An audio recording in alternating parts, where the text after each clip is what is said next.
This is a Fox 17 Weather Ready Alert.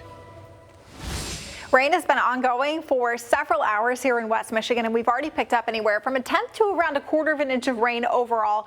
Some spots across northwestern portions of the area haven't gotten as much, especially northwest of Grand Rapids, but there's still opportunity for some really heavy rain to occur later today.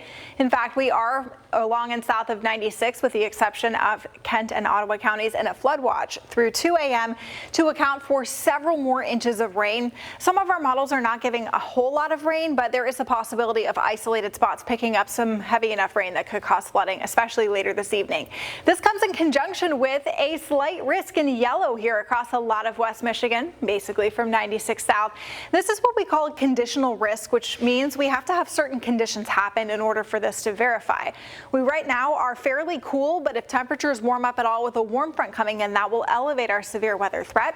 Flooding is probably the biggest concern overall today. Not itself a severe threat, but does cause some significant hazards. And then high winds and hail also going to be on the table today.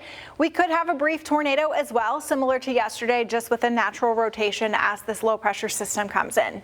Lots of heavy rain happening now along and south of 94, especially for Kalamazoo County and into Berrien County. We're seeing some heavier downpours that could definitely impact some of your plans. Looking out at Coldwater right now, you can see the rain coming down and how wet the streets are, but temperatures right now are only in the upper 50s and low 60s. So we're too cool at the moment for any severe storms, but if this warm front lifts in, that's when we'll possibly see the potential for some additional severe weather through the remainder of the evening. Back into Illinois and Missouri, all of those severe thunderstorm and tornado watches are because it's warm and humid since the warm front moved through there. So we'll have to see how far north the warm front can get. This model that runs every hour is not super optimistic for a lot of severe storms, but we certainly have a lot of heavy rain and potential for some wind gusts to be embedded within that the next couple of hours, and then staying relatively quiet until we get to about midnight. And then the center of the low drifting through will again push another round of storms onshore. Those could have some gusty winds with them, kind of like what we had yesterday.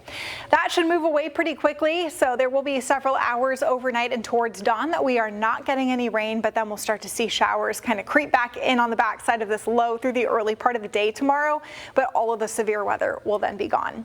So depending on what ends up unfolding, we could have anywhere from maybe 1/4 inch to 1/2 inch of rain or more, depending on where those heavy downpours do end up setting up.